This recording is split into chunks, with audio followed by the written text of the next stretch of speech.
છેલ્લા 2 દિવસથી રાજ્યમાં પવનનું જોર વધ્યું છે। કેટલાક વિસ્તારોમાં તો 30થી લઈને 45 કિલોમીટર પ્રતિ કલાકની ઝડપથી પવન ફૂંકાઈ રહ્યો છે। દરિયામાં પણ પવનનું જોર વધીને 55 કિલોમીટર પ્રતિ કલાક સુધી પહોંચી ગયું હોવાથી હવામાન વિભાગે માછીમારોને દરિયો ન ખેડવા માટે ચેતવણી આપી છે। અચાનક જ ઠંડા પવનની સ્પીડ વધવાના કારણે તાપમાન પણ ગગડ્યું છે। હવામાન નિષ્ણાંતોના જણાવ્યા પ્રમાણે અચાનક પવનની ગતિ વધી જવાનું કારણ પ્રેશર ગ્રેડિયન્ટ છે, એટલે કે ઉત્તર તરફ હવાનું દબાણ વધુ છે અને દક્ષિણ તરફ હવાનું દબાણ ઓછું છે। એટલા માટે જ રાજ્યમાં પવનની ગતિ વધી ગઈ છે। પવન ઉત્તર તરફથી આવતા હોવાથી અતિશય ઠંડા છે, જેના કારણે તાપમાન ગગડ્યું છે। येलो वार्निंग दिया गया है। जो गुजरात तटीय क्षेत्र है, नॉर्थ एंड साउथ गुजरात तटीय क्षेत्र, इसमें जो विंड स्पीड है 45 to 50 किलोमीटर प्रति घंटा में रहेगा। तेज़ हवा चलेगी और गास्टिंग रहेगा 55 किलोमीटर प्रति घंटा में रहेगा। इसलिए मछुआरे भाई को थोड़ा समुद्र में जाने के लिए मना किया गया है।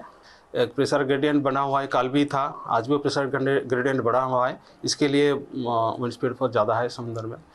और जो टेम्परेचर ये डाउन हुआ है, हम कल भी बोले थे, जो northerly wind, northerly to northerly north easterly wind अभी यहाँ से पास कर रहा है, इसके लिए टेम्परेचर डाउन हुआ है। હવામાન વિભાગના અનુમાન પ્રમાણે 24 કલાક બાદ રાજ્યમાં ફરી તાપમાનમાં ઉત્તરોત્તર વધારો નોંધાશે।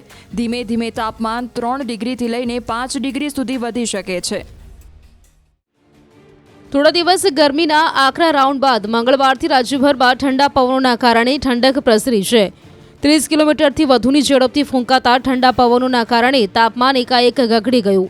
હવામાન નિષ્ણાંત તવાલાલ પટેલના દાવા પ્રમાણે વેસ્ટર્ન ડિસ્ટર્બન્સ હટી ગયો હોવાથી ફરી એક વખત ઠંડક પ્રસરી છે। જો કે આ ઠંડક લાંબો સમય નહીં ટકી અને 3-4 દિવસ બાદ ફરી તાપમાન ઉંચકાશે। ત્યારબાદ ફરી એક વેસ્ટર્ન ડિસ્ટર્બન્સ આવશે, જેની અસરના કારણે ફરી એક વખત તાપમાનમાં ઘટાડો નોંધાઈ શકે છે। એટલું જ નહીં, વાદળછાયું વાતાવરણ પણ આવતા સપ્તાહે જોવા મળી શકે। હમણાં વાતાવરણમાં ઠંડક આવે છે, કારણ કે વેસ્ટર્ન ડિસ્ટર્બન્સ જે છે એ હટી જતાં વાતાવરણમાં ઠંડક આવતું હોય છે। આમ થતાં એક પછી એક વેસ્ટર્ન ડિસ્ટર્બન્સ માર્ચ એપ્રિલમાં આવ્યા કરશે અને ઠંડીમાં વધઘટ રહેવાની શક્યતા રહેશે। તારીખ 8 થી 14 એક બીજું વેસ્ટર્ન ડિસ્ટર્બન્સ આવશે, જે દ્વારા પણ દક્ષિણવર્તી છે, એટલે તારીખ 8 થી 13 કે 14 કે 17 સુધીમાં ગુજરાતમાં અને લગભગ ઉત્તર પશ્ચિમ ભારતમાં વાદળોનો સમૂહ આવન કરશે અને વાદળો આવશે, અરબ સાગરનો ભેજ પણ આવશે અને અરબી સમુદ્રમાં તારીખ 13-14 એક સર્ક્યુલેશન બનશે।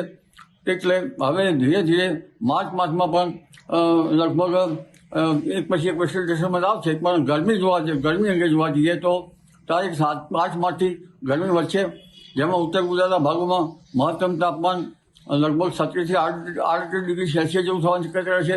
કચ્છના ભાગમાં 4 ડિગ્રી સેલ્સિયસ જેવું થવાની શક્યતા રહેશે અને દક્ષિણ ગુજરાતના ભાગમાં લગભગ 41-42 ડિગ્રી સેલ્સિયસ જેવું થવાની શક્યતા રહેશે। મધ્ય ગુજરાતના વડોદરા વગેરે ભાગોમાં 40-41 ડિગ્રી સેલ્સિયસ જેવું થવાની શક્યતા રહેશે।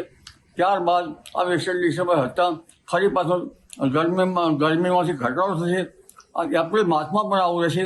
એપ્રિલ માસમાં પણ એક પછી એક વેસ્ટર્ન ડિસ્ટર્બન્સ આવશે, એટલે આ વખતે કાળઝાળ ગરમી પડવાની શક્યતા હોવા છતાં વચ્ચે ગરમીમાં વધઘટ પણ થતી રહેશે।